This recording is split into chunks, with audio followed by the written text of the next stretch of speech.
میں ایک دودھ والا ہوں اور اس سے قبل میں نے میٹرک بھی کیا تھا۔ دودھ والا تو اب بنا ہوں، اس سے قبل میں زمین داروں کا بیٹا اور کھاتے پیتے گھرانے سے ہوا کرتا تھا۔ میں پہلوانی بھی گاؤں میں کیا کرتا تھا، تب میں اپنی ہی بھینس کا سارا دودھ اکیلے پی جایا کرتا تھا۔ اور دیسی مرغے میں نے اپنے کھانے کے لیے خاص طور پہ تیار رکھے ہوئے تھے، جن کو ایک دن چھوڑ کے میں کھاتا تھا۔ اور کچے دودھ کے علاوہ میں شہد بھی پیتا تھا اور ہفتے میں ایک بار بکرے کا گوشت اسپیشل طور پر حکیم کے بتائے گئے طریقے کے مطابق کھاتا تھا۔ اس کے علاوہ میں کھاڑے میں جا کے ڈنڈ بھی پیلتا تھا، زور آزمائی کیا کرتا تھا۔ اس طرح کے پاپڑ میں میری چھاتی رانے اور ڈولے ایک دم قومی لیول کے پہلوانوں کی طرح ہو گئے تھے۔ ان کو دیکھ دیکھ کے گاؤں کی لڑکیاں میرے ببلو کو دیکھ دیکھ کر ترس جاتی تھیں، اور جن لڑکیوں کو بچہ نہ ہونے کی پرابلم ہوا کرتی تھی وہ لڑکیاں مجھ سے ببلو لینے کی فرمائش کرتی تھیں کہ شاید میرے ببلو سے ان کو حمل ہو جائے اور اولاد کی نعمت ملنے کا سبب بن جائے۔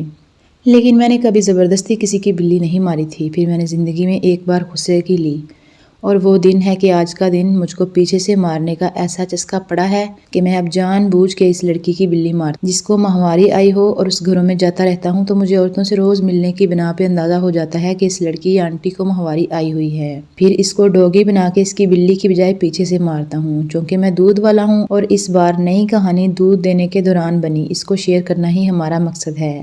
تو کہانی کی طرف جانے سے پہلے اگر ابھی تک آپ نے میرے چینل کو سبسکرائب نہیں کیا تو جلدی سے سبسکرائب کر لیں۔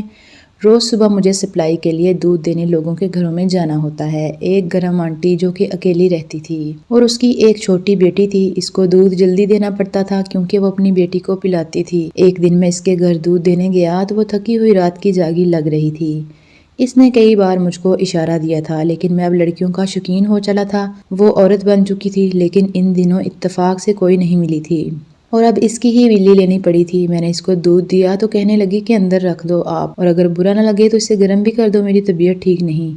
ان کی عمر کوئی لگ بھگ 30 سال تھی اور ان کا گورا رنگ، جوان، سیکسی بھرا ہوا، بڑے سنگتروں والا جسم تھا۔ اور ان کا رنگ بہت گورا تھا، بڑے سنگتروں والا جسم تھا۔ میں نے دودھ گرم کرنے رکھا اور ان کو دیکھنے لگا۔ وہ صوفے پر لیٹ کر سونے کی حالت میں تھی، جیسے نشے میں ہو، اور مجھے کہا کہ دودھ گرم کر کے چلے جانا اور دروازہ بند کر دینا باہر سے۔ میرا دل کرنے لگا کہ اگر یہ سو جائے تو میں اس کی جوانی کا مزہ لے سکتا ہوں۔ اس کے بنا برا کے قمیض کے اندر سے سنگتروں کی نوک مجھے خوار کر رہی تھی۔ تھوڑی دیر میں وہ سو گئیں اور میرا ببلو اکھڑنے لگا۔ میں ان کے قریب گیا تو ٹیبل پر دوا رکھی ہوئی تھی نیند کی، جو شاید وہ کھا کر سو گئی تھی، یہ موقع دے رہی تھی۔ میں نے ایک دم سے اپنی شلوار اور قمیض اتار دی اور اس کے سنگتروں کو دبانے لگا اور اپنا ببلو اس کے ہونٹ کو کس کر کے اس کے منہ میں گھسیٹ دیا۔ اف، مجھے مزہ آ رہا تھا اور میں نے اس کے سنگتروں کو دبانے کے ساتھ ایک یہ جھٹکے میں اس کی شلوار اتار دی۔ کیا گلابی رنگ کی زبردست چکنی بلی تھی، واہ! میں نے پھر اس کو سیدھا لٹا کر اس کی قمیض اوپر کی اور اس کے سنگتروں کو ٹھرکیوں کی طرح کھانے لگا اور دبانے لگا۔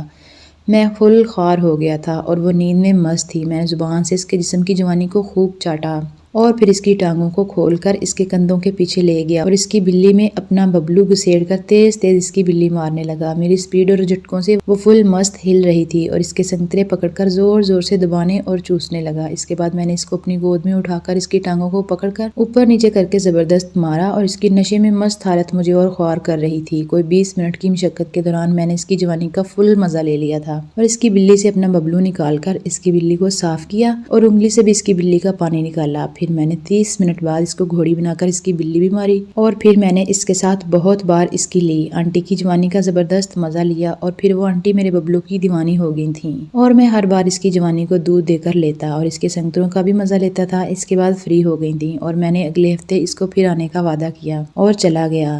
ویسے جو عورتیں دیکھنے میں زیادہ عمر کی لگتی ہیں وہ مزہ بھی اتنا ہی زیادہ دیتی ہیں۔